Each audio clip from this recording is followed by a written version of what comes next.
getting into back to your journey as you began to you're in Egypt and you began to just explore ancient African Christianity. I'm curious about some of the things you were initially seeing and really excited about. Yeah, yeah. Well, I mean, I think, number one, I mean, just to know that Christianity was in Africa for, and has been in Africa for the entirety of the history of the church. Yeah, well, that was just, that in and of itself was an empowering thing to find out.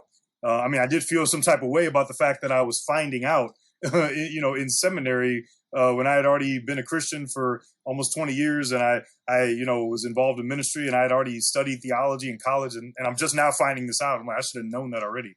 But that's part of why I do what I do, so that hopefully people can start to find out sooner. That, but even just that was powerful, because so often many Black people and many people, period, have this narrative that for Black people, Christianity was introduced through slavery. And that before slavery, Black people didn't know the gospel. There were no Black Christians or African Christians, and so that was really powerful, just to find out that the beginnings of Christianity for African people on the continent and in the diaspora did not begin with slavery, but that God was actually already at work among African people from the very beginning. And then I think another thing, there's so many things that I could say, but I think another thing that really stood out, and this actually is what led me into my dissertation research for my topic in my PhD, was, and I get into this a bit in my book, Multitude of All Peoples. But, I think one thing that stood out to me that was also kind of encouraging, even though, in a way it's kind of discouraging, because there was a major church schism in the 5th century that I talk about in the book, in the year 451, the Council of Chalcedon. And that was kind of the dividing point between the overwhelming majority of most of these ancient African Christian communities, and actually many of the communities in the Middle East and in Asia. This was actually kind of the big breaking point between the Church of the West and the Church of Africa and Asia. And that's a major reason why so many of us in the West today have never heard of these communities, because since the year 451 they've been split, and then Protestantism kind of came out of the church that split after the year 451, over 1,000 years later. And so there's just been kind of this rift and we've never really connected with it. So I mean, that's a bad thing, and that's lamentable. But one of the interesting things, and actually kind of encouraging things about that, even in the midst of that sad thing, was for me to learn and realize that not only have there been Christian churches in Africa since the very beginning of the church, but not only that, but also that they had a unique theology that was distinct from the European theology, and that in fact, not only was it distinct, but it was actually at odds with the European theology. In fact, there's a long and ugly history of Western Christian persecution of African Christians, in the 400s and 500s and 600s. And so despite the fact that that's a bad thing, it's actually kind of encouraging, because again, so many people think that Christianity is a Western white religion and it only started for Black people in slavery. And there's even a lot of people in the Black community around the world, whether it's in the Americas or in Europe or on the continent. There's many people of African descent that sometimes think that, Christianity came from the white man and it was imposed upon us. And we've just kind of imbibed and regurgitated a Eurocentric Christianity. And so it's really encouraging actually to find out that not only were there African Christians from day one, but they also maintained their own distinct doctrine and their own distinct African theology that was not only different from the European theology, but it was actually even like that there was a strong sense of tension. So that just speaks to the ingenuity and the independence of ancient African Christianity. Are there any correlations in doctrines or areas where there were differences that were kind of emerging between the churches in Europe and the churches in Africa? Yeah.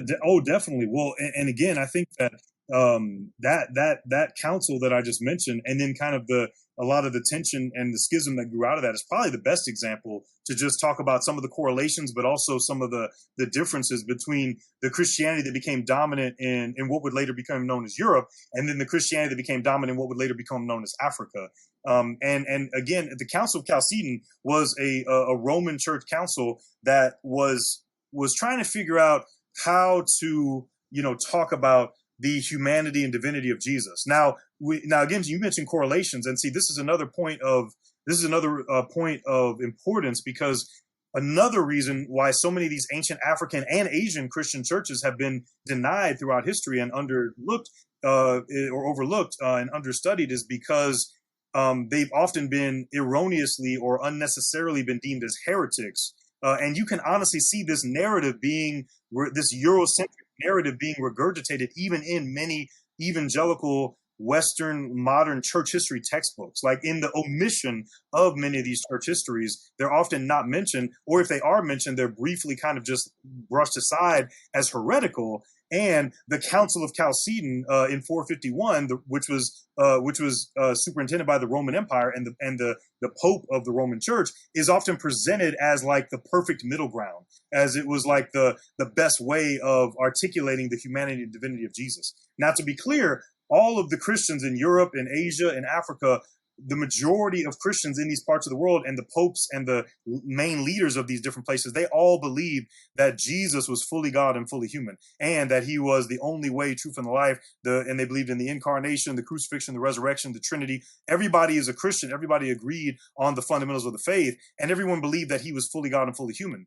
But they had different ideas about how to talk about that and how to word it or how to phrase it. And the Council of Chalcedon basically put out the language of saying that Jesus is one person, but he has two natures. So his humanity and divinity are unique natures, but they both exist in the one person. So a lot of that has to do with kind of like your understanding of Greek and Greek concepts and the difference between person and nature in that language. But some of these other people in other places and in other languages didn't have the same nuance between person and nature. And so in Africa, for example, many of the churches in Egypt and Nubia and Ethiopia, they did not like that definition, because to them it sounded like what was being said was that there are two Jesuses. Now, to be fair, that's not what the Roman Church was saying, but that's how it felt. And so they said, oh, he's one nature. Now, conversely, the Roman Church misunderstood their theology and still does to this day, and basically caricaturized their theology as saying, well, you don't really believe, if you say one nature, that means you don't really believe Jesus is fully human. You think he's only God. Now, that's not at all what they were saying. That's not at all what the Egyptian or the Ethiopian church has ever believed. They have always believed in the full humanity and full divinity of Jesus. They just have a problem with the language of two natures. And so they say one nature. But they believe that one nature is both fully God and fully human, just like the Western church believes that the one person of Jesus is fully God and fully human. So it was really a lot of semantic, linguistic, cultural, political differences that led to this major schism.